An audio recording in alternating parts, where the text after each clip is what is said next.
느헤미야 13장 말씀을 전해드리겠습니다. 이제 느헤미야 마지막 장입니다.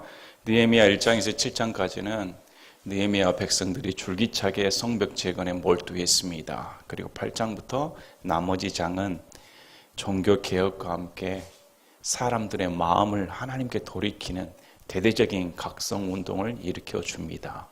이제 마지막 13장은 정리하는 장입니다. 이때 느헤미야의 나이가 젊은 나이가 아닙니다. 어떤 분은 60대 초반일 것이다 이렇게 추정을 합니다. 나이가 들었던 느헤미야가 어떠한 결말을 맺는가 우리에게 깊은 감동을 줍니다. 우리 오늘 말씀 제목을 오 내 하나님이여 나를 기억하옵소서 이렇게 말씀 제목을 정했는데 느헤미야 13장에서 세 번에 걸쳐 느헤미야가 이 기도를 드립니다. 13장 14절에 오 내 하나님이여 이 일에 관해 나를 기억하옵소서. 13장 22절에 오 내 하나님이여 이 일에 관해서도 나를 기억하옵시고 주의 크신 긍휼대로 나를 아껴 주시옵소서. 그리고 마지막 절에 오 내 하나님이여 나를 기억하사 복을 주시옵소서. 이렇게 느헤미야가 하나님께 기도를 합니다. 느헤미야 기도를 통해 우리가 알 수 있는 것은 그가 오직 하나님께만 헌신하고자 하나님께만 인정받고자 하나님께만 충성하고자 노력했다는 겁니다. 그에게는 얼마든지 삶을 누릴 수 있는 기회가 제공되었습니다. 술 맡은 관리였으니까 왕의 최측근으로 그 나라에서 떵떵거리고 살 수가 있었습니다. 뭐하러 유배지나 다름없는 벌판에 걸어가 그 황량한 곳에서 그 고생을 한단 말입니까? 그렇게 한 이유가 하나님만 바라보고 살겠다는 겁니다. 우리도 우리 인생의 마지막에 이런 고백을 해 주셨으면 좋겠습니다. 오 내 하나님이여 나를 기억하옵소서. 이럴 때 어떤 삶을 살았기에 이렇게 기억해 달라고 하나님께 요구할 수가 있었을까? 어떤 삶을 기억되길 바라십니까? 여러분의 인생을 돌이켜 보았을 때 어떤 사람으로 기억되기를 바랍니까? 하나님께서 여러분의 신앙을 보셨을 때 어떤 신앙인으로 기억되시기를 바랍니까? 느헤미야처럼 우리 신앙이 하나님 말씀으로 하나님께 신실함으로 기억되는 저와 여러분이 되시기를 바랍니다.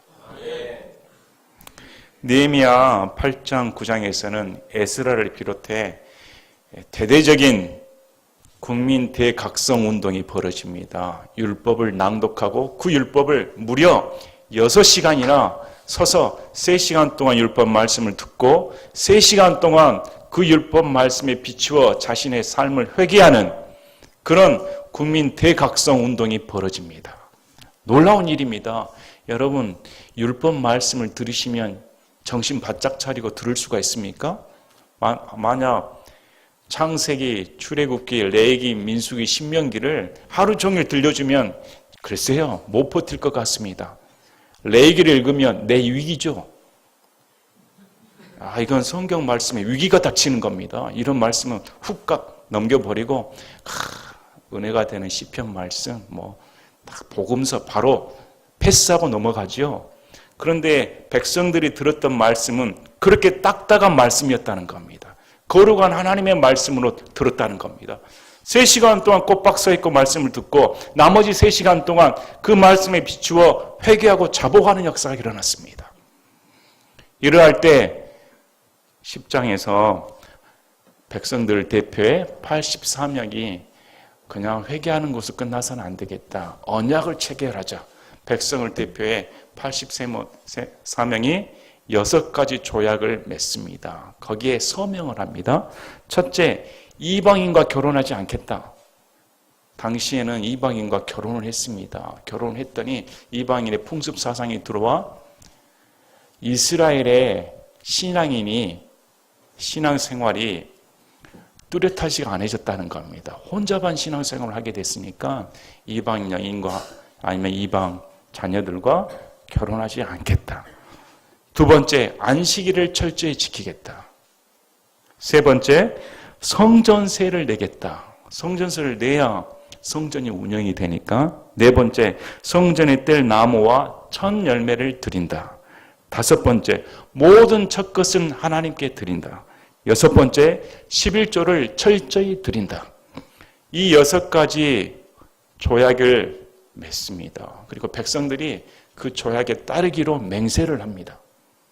그리고 11장에 예루살렘에 거할 주민들을 뽑습니다. 이제 백성들의 회개운동과 각성운동과 함께 온 나라 백성들이 한마음이 되어 성전 가운데 하나님 예배하는 운동이 일어났으니까, 그러면 예루살렘에 거주할 주민들이 누구일까? 자신들이 뽑아서 이제 예루살렘 거주민을 정합니다. 그 장을 보면 예루살렘에 거하는 사람들, 밖에 거하는 사람들, 이렇게 걸쳐져 적혀 있습니다. 이제 12장에서 이제야 비로소 느헤미야가 성벽 재건 봉헌식을 올립니다. 그제야 비로소 성벽을 재건했다. 멀리 원수들이 들을 수 있을 만큼 성대하게 치르며 찬양의 나팔 소리를 울려줍니다. 그리고 끝났으면 좋으련만 13장이 다시 나옵니다. 12장에서 결말이 났으면 좋았으련만 13장에 다시 기록된 이유가 그만큼 인간의 본성이 바뀌는 건 어렵습니다. 우리가 아무리 회개를 하고 맹세를 하고 하나님 말씀을 지킨다 할지라도 여전히 우리는 죄인입니다. 개혁되질 않습니다. 그래서 느헤미야가 마지막 개혁을 다시 시행하는 장면이 13장에 걸쳐져 있습니다. 자, 이런 배경을 갖습니다. 13장 1절에 보니까 그날에 그들이 모세의 책에서 낭독하여 백성에게 들려주었는데 그 안에서 발견된 바 기록하기를 암몬 족속과 모압 족속은 영원토록 하나님의 회중 안으로 들어오지 못하리니 이는 그들이 빵과 물을 가지고 이스라엘 자손을 맞이하지 아니하고 오히려 그들을 치려고 발람을 고용하여 그가 그들을 저주하게 하였기 때문이라. 그러나 우리 하나님께서 그 저주를 돌리사 복이 되게 하셨도다 하였으므로 이 말씀은 신명기 23장 3절에서 6절까지 기록된 말씀입니다. 거기서 우리 하나님께서는 암몬 족속과 모압 족속은 주의 회중 안에 들어오게 해서는 안 된다, 이렇게 엄명하십니다. 그리고 평생 동안 그들의 화평이나 형통을 영원토록 구하지 말라, 이게 명령하신 말씀이었습니다. 그러나 이 말씀이 어겨지고 암몬 족속과 모압 족속의 자녀들과 혼인했다는 겁니다. 그래서 백성들이 회개하고 이방인 아내들을 다 떠나보내는, 참 어찌 보면 안타깝고 슬픈 이방인 편에서는 그런 일이 벌어졌습니다. 마음이 아프지만 정화를 위해서 필연적으로 단행했던 일이 벌어진 거였습니다. 이제 그들이 그 법을 듣고 섞여 사는 모든 무리를 이스라엘에서 분리시켰더라. 그래서 거룩이라는 단어는 분리입니다. 구별되었다는 겁니다. 이스라엘 백성들도 이방인과 섞어 살아서는 안 되는 거였습니다. 성도들도 마찬가지입니다. 성도들도 이 세상에서 땅에 발을 딛고 살지만 생각이나 모든 행동적인 면은 세상에 속한 대로 행동해서는 안 되는 겁니다. 구분되어야 되는 겁니다. 그래서 여기서 끝났으면 좋았을 텐데 4절부터 뜻하지 않은 일이 벌어집니다. 4절에 보니까 이 일이 있기 전에 우리 하나님의 집의 방을 감독하는 제사장 엘리야십이 도비야와 연합하였으므로, 일의 배경이 제사장 엘리야십이 도비야와 연합했다. 도비야는 어떤 인물이었습니까? 도비야는 그 앞절에 보면 암몬 족속은 주의 회중에 들지 못한다고 했습니다. 이 사람은 암몬 족속 사람입니다. 또 사사건건 느헤미야를 협박하고 이간질시켰던 사람입니다. 느헤미야 4장 3절에 이제 암몬 족속 도비야는 그 곁에 섰다가 이르되 여호가 올라가서 그들이 건축하는 그것 즉 그들의 돌 성벽을 무너뜨리라 하였더라. 오 우리 하나님여 들으시옵소서. 우리가 멸시를 받나이다. 조롱거렸습니다. 여우 한 마리, 그 가벼운 여우 한 마리가 성벽에 올라가면 그 몸무게도 지탱하지 못하고 와르르 무너진다. 이렇게 느헤미야와 백성들을 멸시하던 자였습니다. 그래서 우리 느헤미야가 그들의 불법을 덮어주지 마시며 주 앞에서 그들의 죄를 지우지 마옵소서 이렇게 기도하는 장면이 나옵니다. 여기서 끝나지 않습니다. 느헤미야 6장 14절에 내 하나님이여 도비야와 산발락과 여대언자 노아다와 대언자들 중 남은 자들이 나를 두렵게 하고자 하였으니 그들의 이 소용대로 그들을 기억하옵소서.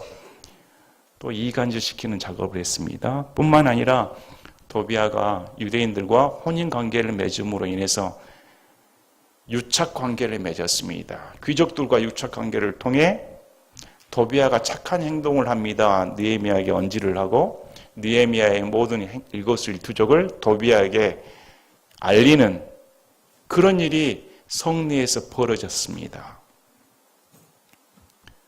도비야는 느헤미야가 봤을 때 철천지 원수입니다. 민족의 원수입니다. 그런데 민족의 대표자인 제사장 엘리야십과 유대 관계를 맺었다는 겁니다. 원수와 함께. 아마 엘리야십은 전쟁보다 평화를 원한 것 같습니다.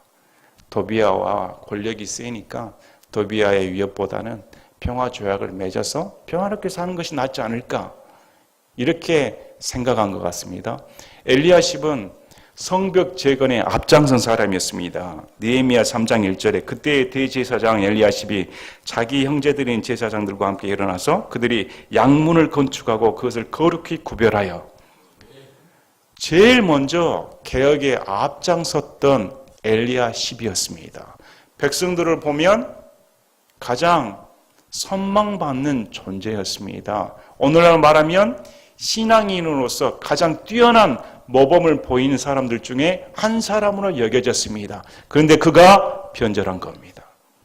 아니면 어떤 분이 해석하기를 속셈을 드러냈다 이렇게 해석을 합니다. 교회 내에서도 마찬가지입니다.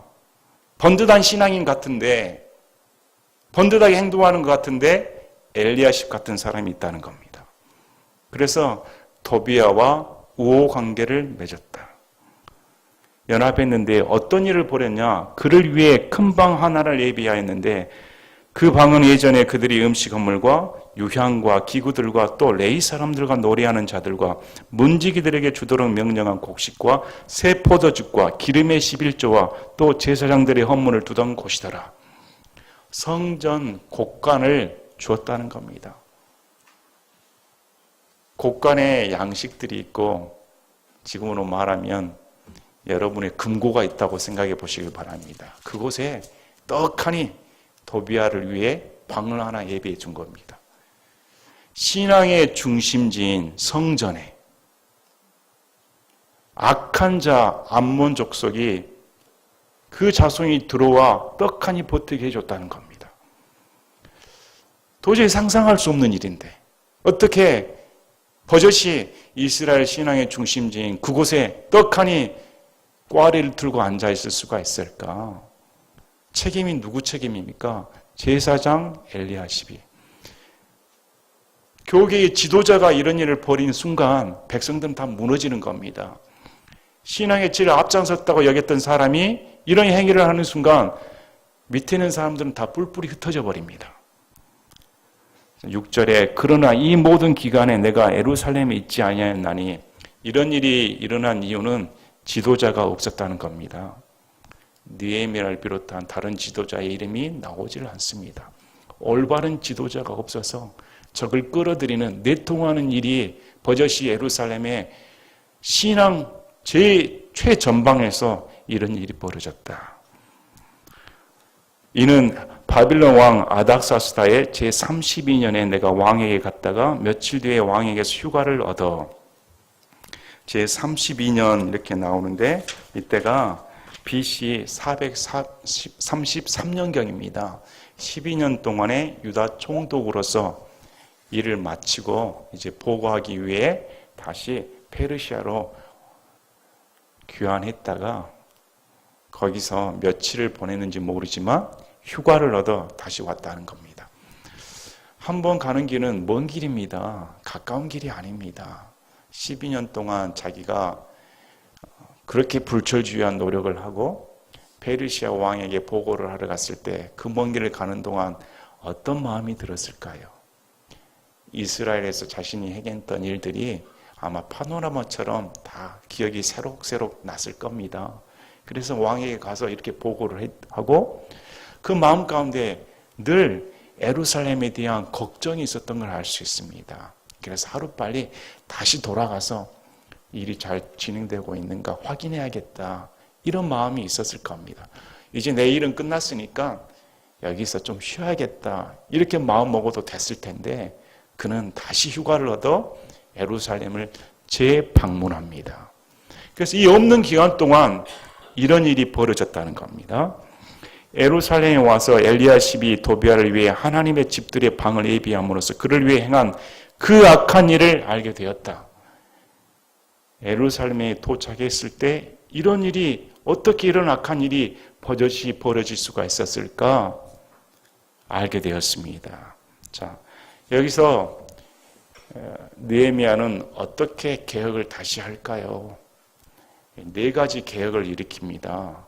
도비아를 내쫓습니다. 레위 사람들 다시 채웁니다. 안식일을 다시 준수하도록 합니다. 이방인과 혼인을 금지시킵니다.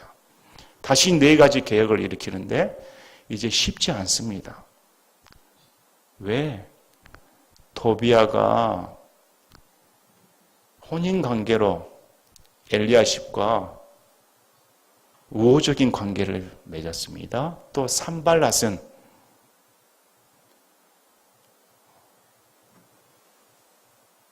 도비아의 엘리야십의 손자와 산발랏의 딸이 결혼을 하게 됩니다. 그래서 이 친인척 관계들이 이런 도비아나 산발랏의 족속들과 얽혀 있었던 겁니다. 지도자급들이 이렇게 얽혀 있는데 그 상황에서 개혁을 한다는 것은 보통 어려운 것이 아닙니다. 용기가 있지 않고서는 감당할 수가 없던 거였습니다. 그러나 느헤미야는 두려워하지 않습니다. 하나님만을 바라보는 사람이었으므로 여기서도 단호하게 대처를 합니다. 보니까 그 일로 인해 내가 심히 근심하였으므로 그는 이 일을 어떻게 처리할까 고심했습니다. 주저하지 않았습니다. 왜 그런가? 엘리야십과 도비아의 영향력을 그대로 내버려 뒀다가는 백성들의 신앙이 절대 회복할 수가 없습니다. 문제를 덮어두는 것은 더 큰 문제로 다가오는 겁니다. 이 문제가 아프더라도 도려내야 되는 겁니다. 있어서는 안 되는 것이기 때문에. 그래서 느헤미야는 그냥 도려내버리기로 작정한 겁니다. 도비아의 모든 집안 물건을 그 방 바깥으로 던지고 그때에 명령하여 그들이 그 방을 정결하게 하였으며 내가 하나님의 집의 기구들과 음식 허물과 유향을 다시 거기로 가져다 놓았노라. 과감하게 도비아의 살림살이 전부 다 던져버리라는 겁니다. 보기 싫다는 겁니다. 어떻게 감히 하나님을 섬기는 곳에 이방인이 와 업신여길 수가 있을까? 아마 엘리야십은 도비아가 우호적인 관계이고 이도 신앙인으로 우리에게 보여주기 위해 속임수를 친 거, 백성들 속이는 겁니다. 그러나 느헤미야는 간파를 한 거죠. 그래서 이건 타협할 수가 없다. 그냥 내쳐버리는 겁니다. 그 다음에 내가 또 그들이 레위 사람들의 몫을 그들에게 주지 아니었음을 알게 되었으니 이는 일을 하던 레위 사람들과 노래하는 자들이 각각 자기 밭으로 도망하기 때문이더라.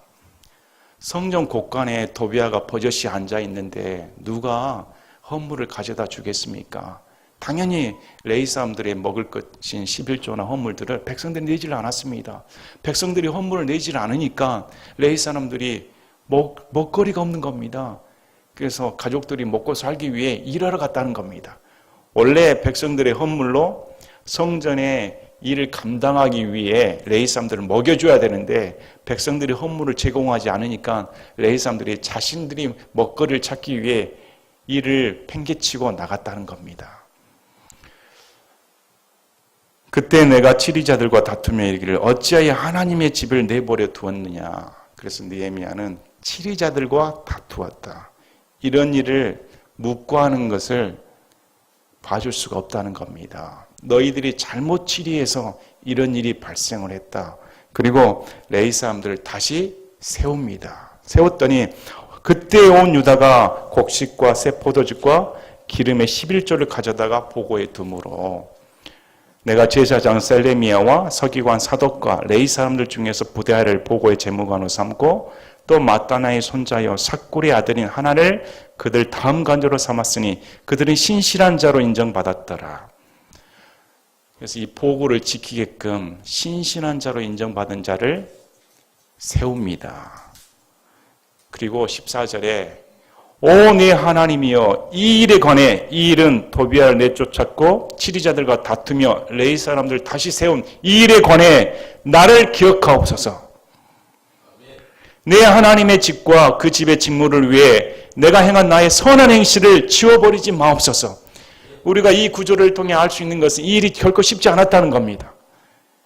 그럼에도 이렇게 한 이유가 내가 하나님의 집과 그 집의 직무들을 위해 일했습니다. 교회를 위해 또 교회 봉사를 위해 하나님의 백성을 위해 헌신하지 않는 사람은 하나님을 사랑하지 않는 사람입니다. 하나님을 사랑한다고 하면서 교회 일을 등한시한다든지 하나님을 사랑한다면서 하나님의 백성을 돌보지 않는 것은 이율배반적인 겁니다. 여기서도 명백하게 느헤미야가 제가 하나님의 집에 대한 열심을 갖고 있습니다. 예수님처럼 성전을 정화시킨 겁니다. 악한 것은 교회에서 뿌리 뽑아버려야 되는 겁니다. 교회는 거룩해야 되는 겁니다. 이 모든 것들을 주를 위해 행했사오니 나를 기억하옵소서. 여러분 그렇게 기억되기를 원합니까? 우리가 교회를 위해 헌신하는 것 지워지지 않습니다. 여러분께서 교회를 위해 봉사하는 것 지워지지 않습니다. 여러분께서 세상과 구별되어 살고자 노력하는 것 결코 하나님의 기억에서 지워지지 않습니다. 이래서 느헤미야가 하나님 나를 기억하옵소서 이렇게 고백을 합니다. 그리고 15절에 보니까 사람들이 안식일을 지키지를 않습니다. 안식일에 물건 사고 파는 일이 버젓이 행해졌다는 겁니다. 그래서 우리 17절에 그때 내가 유다의 고귀한 자들을 꾸짖고 그들에게 이르기를 너희가 어찌 이 악한 일을 행하여 안식일을 더럽히느냐.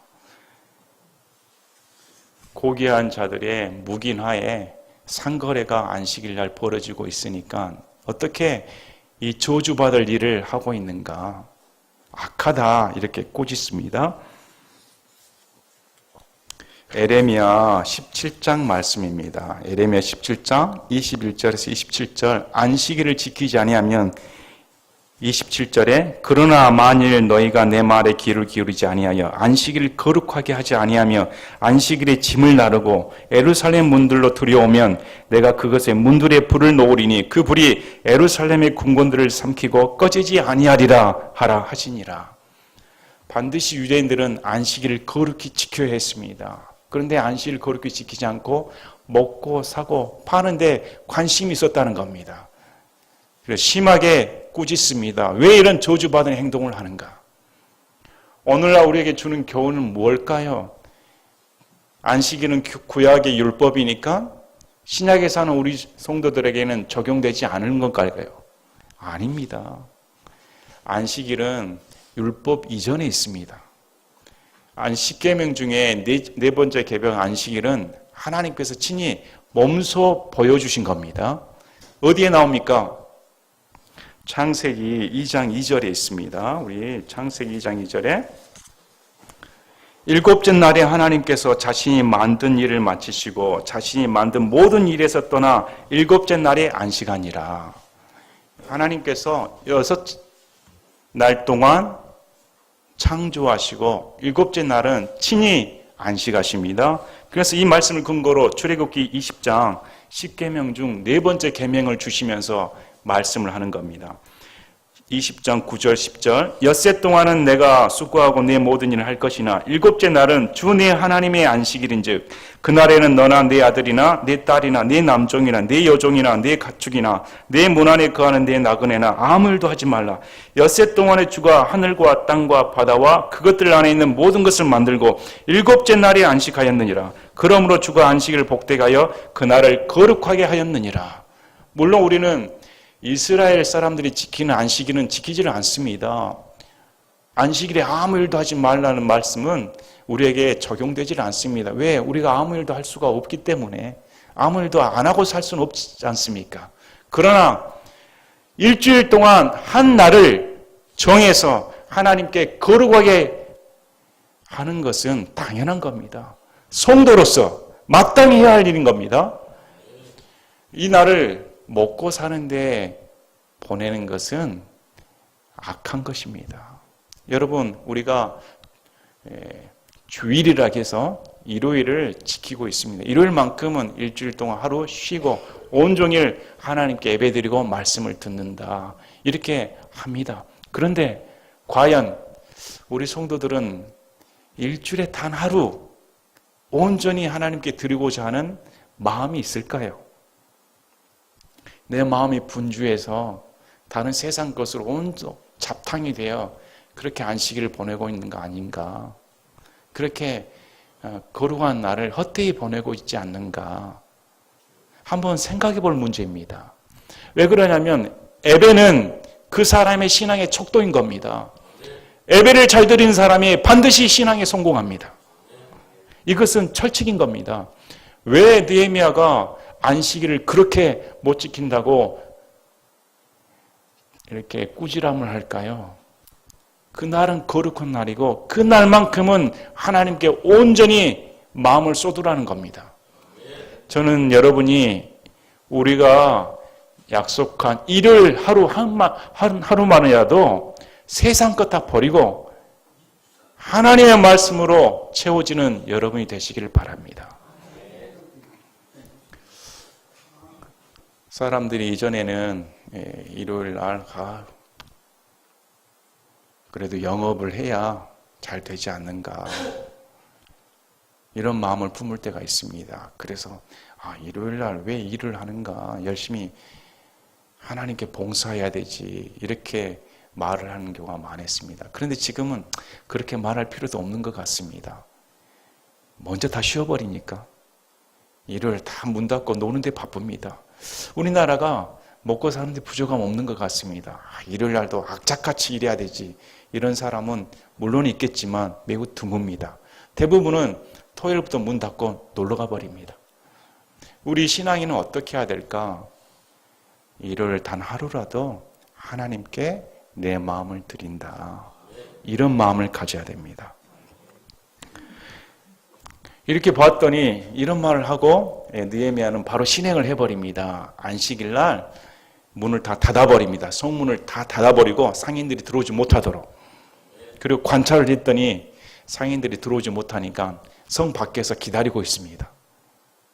우리 옛날에 보면 학교 다닐 때 배가 고파가지고 먹을 거 먹고 싶은데 교문을 닫아버리니까 바깥에 가게를 갈 수가 없어요. 근데 쉬는 시간에 보면 그 가게 아줌마들이 어떻게 귀신같이 땡땡땡 하면 저 문에 가가지고 다 깔아줍니다. 과자들, 빵들 싹. 그래서 문틈으로 서로 돈 주고 사고 그랬죠. 배고프니까. 중학교 때, 고등학교 때 뭐 그런 일이 비일비재했습니다. 많이 해보셨을 겁니다. 그런 일이 벌어졌다는 겁니다. 공부해야지 이놈들이. 또 먹을 거에 정신 팔려가지고 나가서 먹고 있네. 아마 이때도 느헤미야 관찰했더니 성 밖에서 판매하는 사람들이 떠나지 않고 있으니까 너희들 안 떠나면 잡아 넣어버리겠다. 그제야 비로소 안식일 날 상거래가 중지됩니다. 그리고 22절 보시길 바랍니다. 내가 또 레위 사람들에게 명령하여 그들이 자신을 정결하게 하고 와서 성문을 지켜 안식일을 거룩히 구별하게 하였노라. 오 내 하나님이여, 이 일에 관해서도 나를 기억하옵시고 주의 크신 긍휼에 따라 나를 아껴 주시옵소서.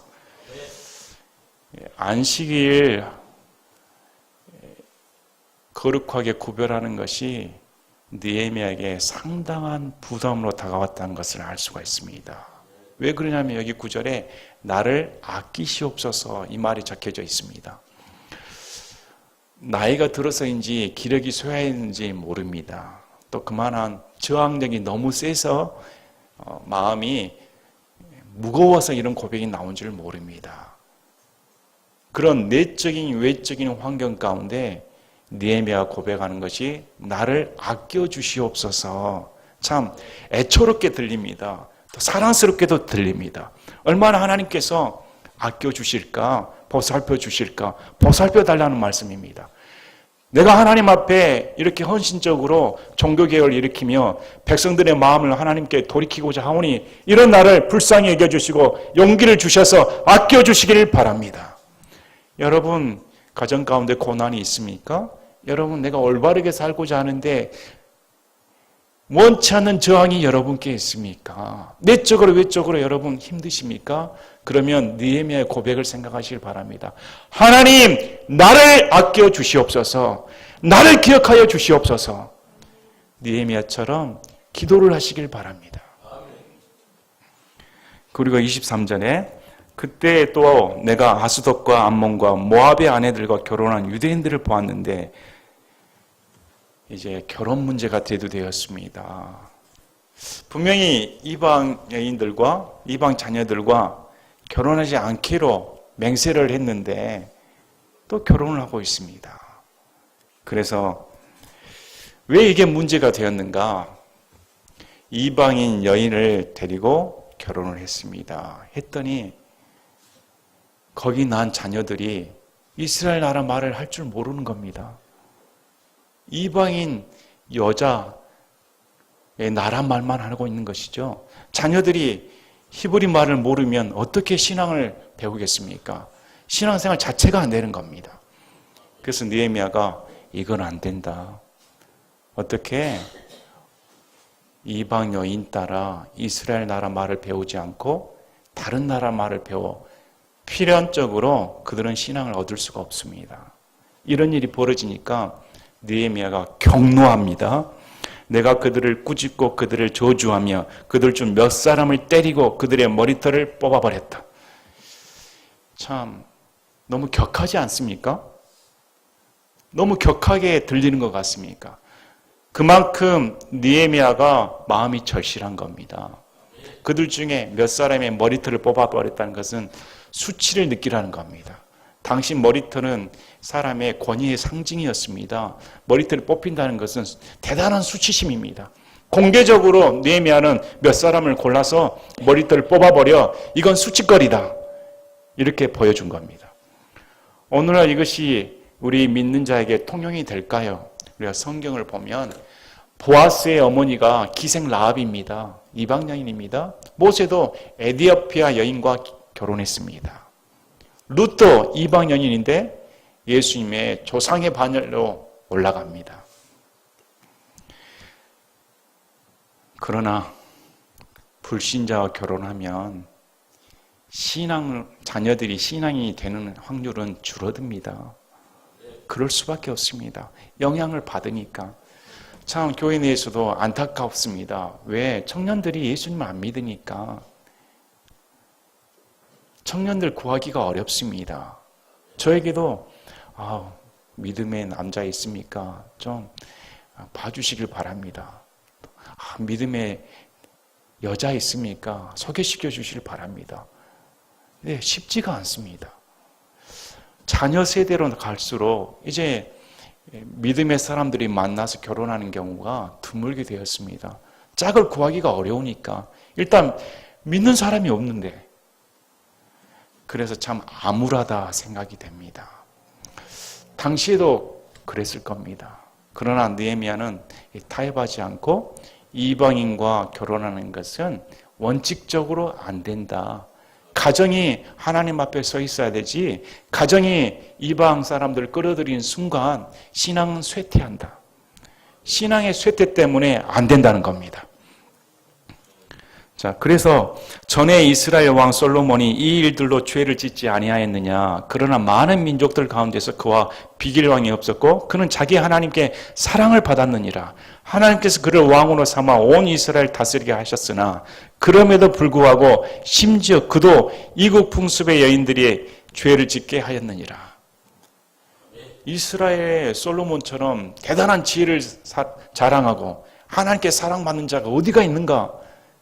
그렇게 훌륭하고 신앙적으로 부족함이 없는 사람이어도 이방인 사람들과 결혼한 순간 무너져 버렸다는 겁니다. 너희라도 별 수 없다는 겁니다. 여러분도 마찬가지입니다. 우리라도 별 수 없는 겁니다. 영향을 받을 수밖에 없는 겁니다. 그래서 이방인과 통혼은 그만다. 그런즉 이방 아내와 결혼함으로 우리 하나님께 범법하고 이 모든 큰 악을 행하려는 너의 말에 우리가 귀를 기울여야겠느냐? 안 된다. 28장에 대제사장 엘리야십의 손자인 요야다의 아들들 중에 하나가 호론 사람 산발랏의 사위가 되었으므로 내가 그를 쫓아내어 내게서 떠나게 하였노라. 사마리아의 우두머리인 산발랏의 사위가 도비아의 산발랏의 사위와 결혼한 일이 벌어졌습니다. 엘리야십의 손자와 함께. 그래서 제사장 직무를 맡고 있으니까 안 되는 겁니다. 이 말씀은 레위기 21장 13절부터 15절까지 레위기 21장 13절에 15절 제사장은 이방 사람들 딸과 절대 결혼해서는 안 되는 겁니다. 근데 버젓이 결혼하고 있는 걸 보고 제사장 직무를 할 수가 없다. 엘리야십의 대제사장 손자랄지라도 나가라는 겁니다. 추방시켜버립니다. 그래서 이렇게 줄기차게 정화 작업을 하고 내가 이와 같이 그들을 정결하여 모든 타국민에서 떠나게 하고 또 제사장들과 레위 사람들에게 직무를 정해주어 각각 자기 일을 맡게 하며 또 정한 때에 나무 헌물과 첫 열매를 드리게 하였사오니 여기 끝장을 쓰면서 느헤미야가 무엇에 제일 중점을 두고 있습니까? 예배입니다. 예배 회복을 위해 제사장이 선교해야 되고 거기에 필요한 땔감 나무와 헌물이 필요하다는 겁니다. 이걸 마련하기 위해 마지막으로 최선을 다했습니다. 이스라엘 공동체가 하나님 앞에 서기 위해서는 성벽 중요합니다. 성정 중요합니다. 그리고 예배가 있어야 되는 겁니다. 이 모든 일에 느헤미야가 헌신을 했다는 겁니다. 수많은 반박이 있었을 겁니다. 외로웠을 겁니다. 목숨의 위협도 받았습니다. 얼마나 두려웠을까요? 그럼에도 그가 줄기차게 할 수 있었던 이유는 오 내 하나님이여 나를 기억하사 복을 주시옵소서. 이게 말년에 느헤미야가 외치는 기도입니다. 여러분 이 기도 소리가 신약 성도인 바울 사도의 기도 소리와 비슷하지 않습니까? 이제 내가 달려갈 길을 마쳤사오니 나를 위해 의의 관이 예비되어 있다. 여러분 우리가 누구에게 복받기를 원합니까? 누구에게 상급받기를 원합니까? 누구를 위해 우리가 헌신하며 무엇을 위해 우리가 교회 봉사하는 겁니까? 무엇을 위해 예배를 드리는 겁니까? 하나님께 복받기 위해서입니다. 하나님께 그날에 상급받기 위해서인 겁니다. 이런 날을 기억하옵소서.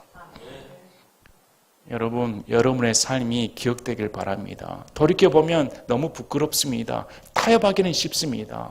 우리나라 보면 처음부터 끝까지 다 거짓 공화국이 돼버렸습니다. 이런 날을 볼 때 세상과 구별되어 진리를 쫓고 하나님 진실편에 선다는 것이 외로운 투쟁입니다.